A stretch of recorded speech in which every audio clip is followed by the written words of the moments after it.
Tugiye kureba uko bambuka ku byome. Ubundi icyome ni ikintu kimeze nk'ubwato cyangwa se nk'ikiraro cyambutsa imodoka ku mazi.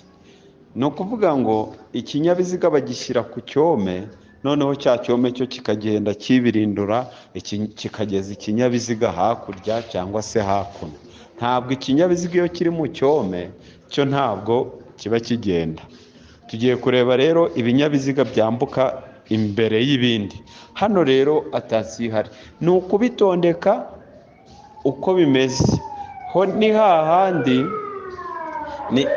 niho hantu honyine iyo bavuzemo ibintu birenze bibiri batavuga ngo nta gisubizo cy'ukuri kirimo, kuko ho hagomba kubonekamo icyambuka mbere y'ibindi. Mbese ubwo bivuze ngo ni ukubitondeka ukamenya ngo iki ni cyo cya mbere, iki ni icya kabiri, iki ni icya gatatu, gutyo gutyo. Ngiye kubibabwira rero ukuntu biba bikurikiranye. Hari ibinyabiziga bitwaye abarwayi n'abaganga, icyo ni cyo cya mbere. Icya kabiri ni ibinyabiziga ndakumirwa. Icya gatatu ni ibinyabiziga bitwaye umuntu ufite icyemezo kimwanditseho. Iyo bavuze ngo umuntu ufite icyemezo kimwanditseho, ni uko icyo kinyabiziga kiba gikora imirimo ifitiye rubanda nyamwinshi akamaro. Hakaza noneho ibinyabiziga bitwaye ubutumwa bwanditse, ni ukuvuga ngo ubwo ni ibinyabiziga by'amaposita. Hakaza noneho ibinyabiziga bitwara amatungo. Ni ukuvuga ngo gutyo mbitondetse niko ugomba kubifata, kuko ntabwo ho bimeze nko mu bindi bika. Oya, ho ntabwo bimeze kimwe.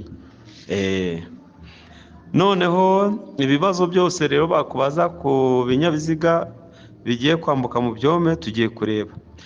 Baravuga ngo iyo begereye ibyome, abayobozi batonda umurongo umwe ku ruhande ruhe, ni ku ruhande rw'iburyo.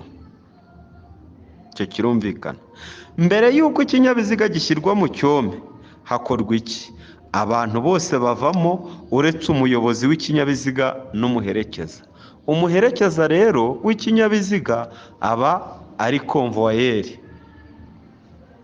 Aba ari konvoyeri. Ikinyabiziga kigiye gushyirwa mu cyome, mbere yo kugishyiramo na nyuma yo kugikuramo, umuyobozi agomba gukora iki? Agomba kumanura ibirahuri. Mbere y'uko bagishyira mu cyome na nyuma y'uko kivamo, bagomba kumanura iki? Ibirahuri. Bagomba kumanura ibirahuri. Uburemere ntarengwa rero bwemewe bujya mu cyome bwerekanwa n'iki? Bwerekanwa n'ibyapa biri kuri buri nkombe. Aha ngaha rero ushobora gusubiza ngo byerekanwa n'ibyapa. Iyo udashyizeho ako kantu ngo biri kuri buri nkombe, uba wakishe